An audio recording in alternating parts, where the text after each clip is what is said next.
And Aspilicueta, how's he? He's okay, as okay as you can be when you've had that type of concussion. But he's around the place, around the boys. Great to see him. Obviously, he won't be available for the weekend. We need to go through the right protocols. But good news is he's doing well. And how's the rest of the squad looking? Any other to report? And those that have managed workloads that weren't injured, might they be back and okay? Yeah, they will. Yeah, so we've had a good week's training. Everybody's available pretty much, apart from N'Golo and Christian Pulisic, that are making progress, that are joining the warm up at the moment, and they'll be more integrated next week. So that's good. Yeah. How tough has this week been for you, Graham, in your squad, and how many home truths have you had to tell to some of them, or have they told some to you? No, it's been it's always tough when you lose, and certainly when you lose at home. Very tough. That's normal. The response from the players has been really good.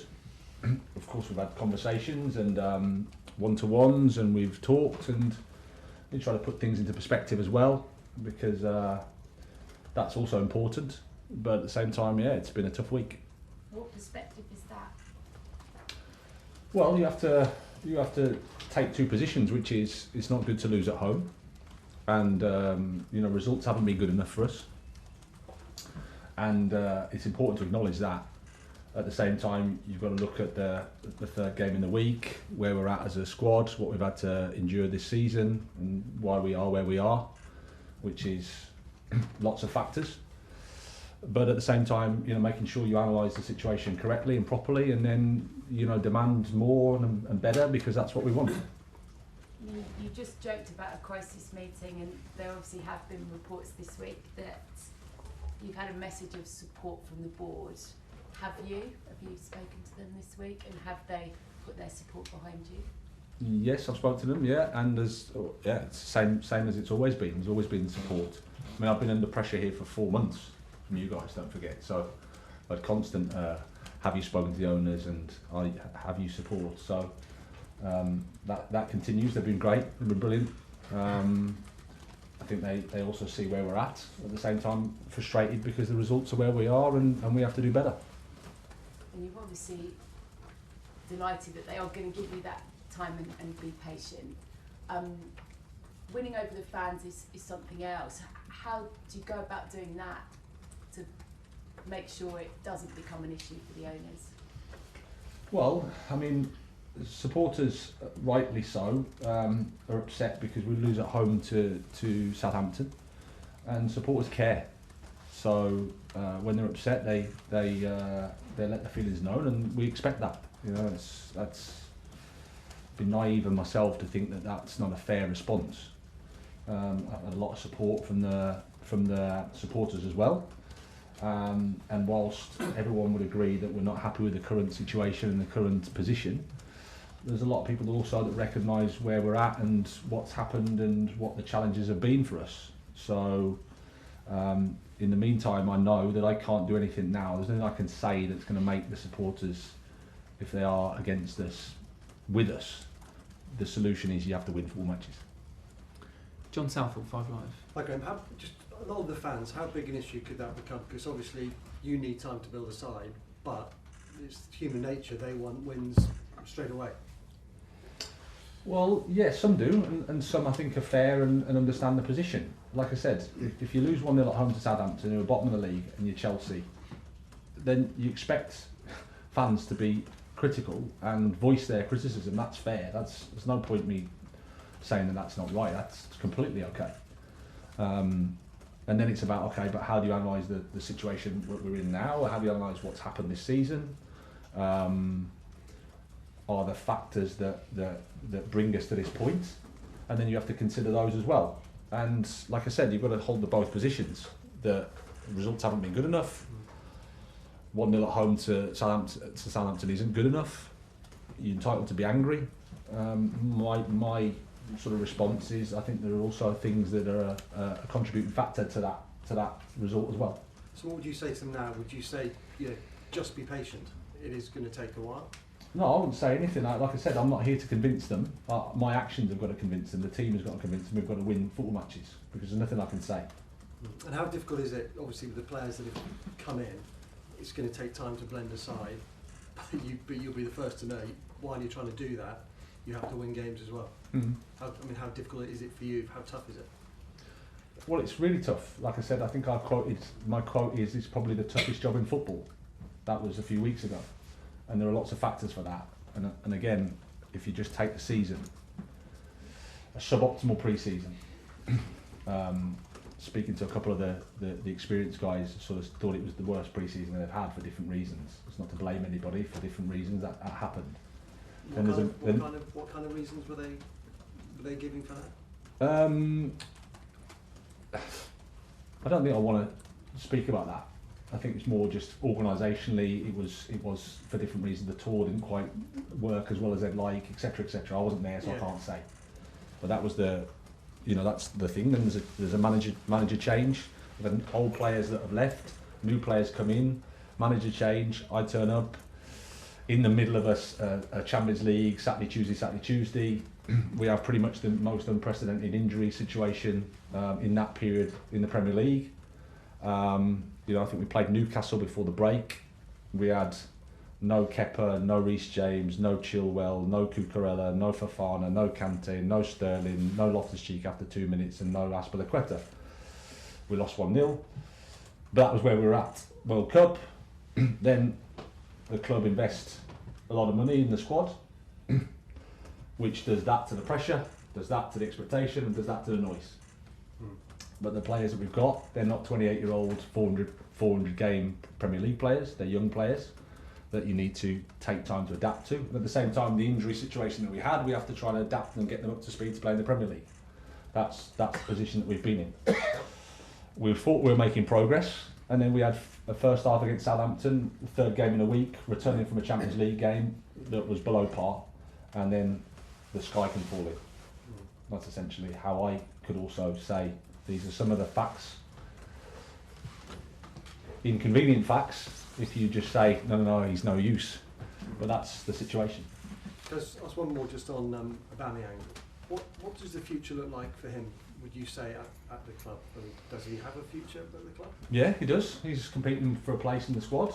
He's had a really good training week, great response from the situation that we've been in, and he's available for selection. Thank you. Alex Eldro, PL. Hi, Graham. Hi. Just looking ahead to Sunday, big London derby. What do you want to see from your players? What kind of reaction? A positive one. We need a strong performance. We need 3 points. We go there, it's a fantastic game. London derby, like you say. I'll miss seeing Antonio. Obviously, I wish him a speedy recovery. But it's a game that we're really looking forward to. The training, like I said, training week has been really good. The response from the players has been really good, so we're looking forward to the game. Is it true you gave your players a couple of extra days off as well this week, and what was the reasoning behind that? No, they were scheduled, and after the week we had with the Champions League, it just fitted that they were there. Sometimes you need a couple of days to clear the head and to make sure that the feedback and the planning is correct. So it was already scheduled. You said earlier you've been under pressure for 4 months now. How do you cope with that pressure, and are you able to block out the noise from outside? Well, you're asking me the question, but I don't think anybody's really bothered, is the truth, because I'm the manager of Chelsea, and I've been asked for 4 months, so, and the pressure's, it's a two-way thing, isn't it? I've been under pressure for 4 months, so 4 months ago, was I under pressure? I don't know. But as obviously now, when the results are that they are, you accept it, absolutely.